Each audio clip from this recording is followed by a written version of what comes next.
Hello everyone, and welcome to part 2 of a 3-part series, What is Discrimination and How to Prove It? I am an attorney and a federal employee who has participated in every aspect of the EEO process. In this video, I will discuss reasonable accommodations and inappropriate requests for medical information. This is general information and isn't a substitute for legal advice based on your very specific circumstances. If you are a federal employee who wants to learn how to win their claim, like and subscribe below. Now let's begin. If you are claiming the agency failed to provide you with a reasonable accommodation, your claim, as well as your investigative responses, should state that you are an individual with a disability. You are a qualified individual, qualified to do your position, the requested accommodation, and the agency's failure to provide you with the requested accommodation. In order to request a reasonable accommodation, employees must be disabled within the definition of the Americans with Disabilities Act. This definition is different from the definition of other government programs like Social Security. Who is a disabled employee? An employee with a medical condition that is permanent or lasts more than 7 months and impairs a major activity. This medical condition either interferes with the employee's ability to do their job or creates a risk of future harm if they continue to do their job without it. Being classified as disabled by the ADA entitles employees to 3 rights. First, they are entitled to a reasonable accommodation when it's needed.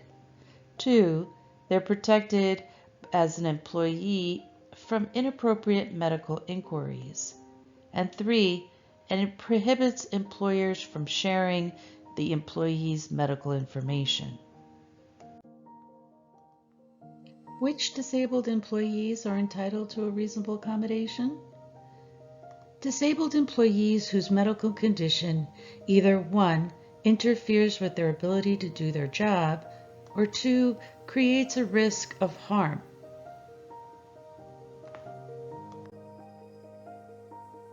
What is an acceptable reasonable accommodation? A reasonable accommodation must meet 2 standards.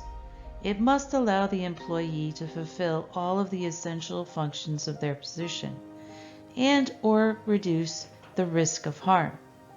It must not be overburdensome to the employer. What are essential functions?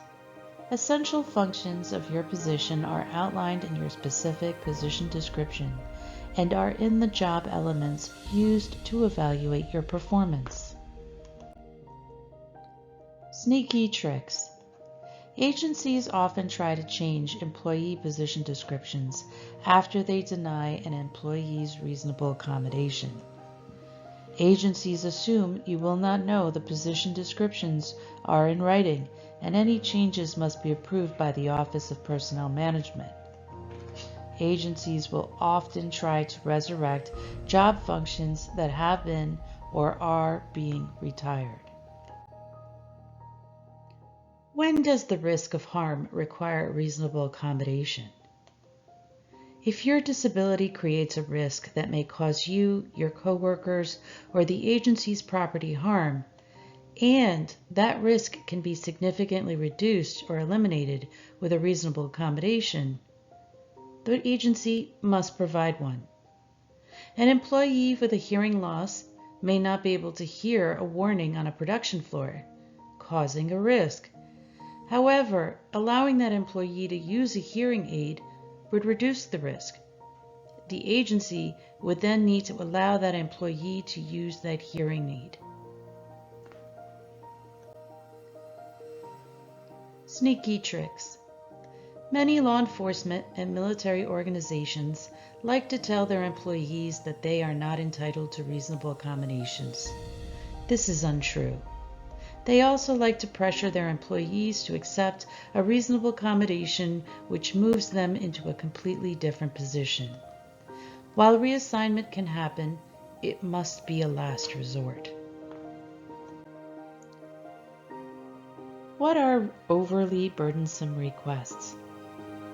Requests that will cost the agency an unreasonable amount of money, or requests that the agency create a new position.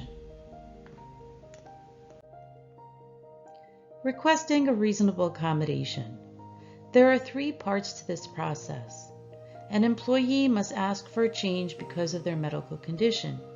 This request does not need to be formal.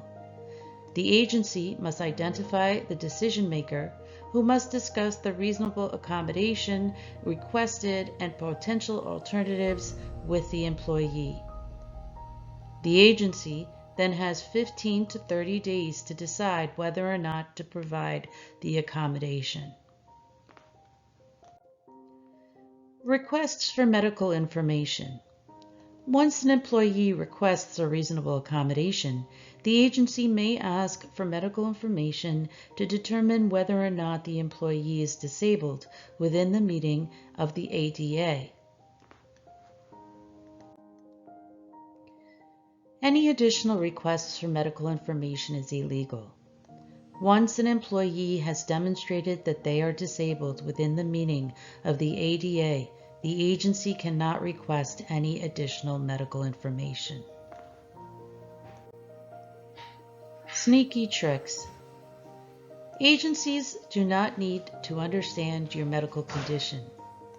Your doctor does not need to recommend your reasonable accommodation. Refusing to reply to your reasonable accommodation request for more than 30 days is a denial. Thank you so much for watching. I hope this video makes it easier for you to participate in the EEO process. If you have questions or comments, please share them below.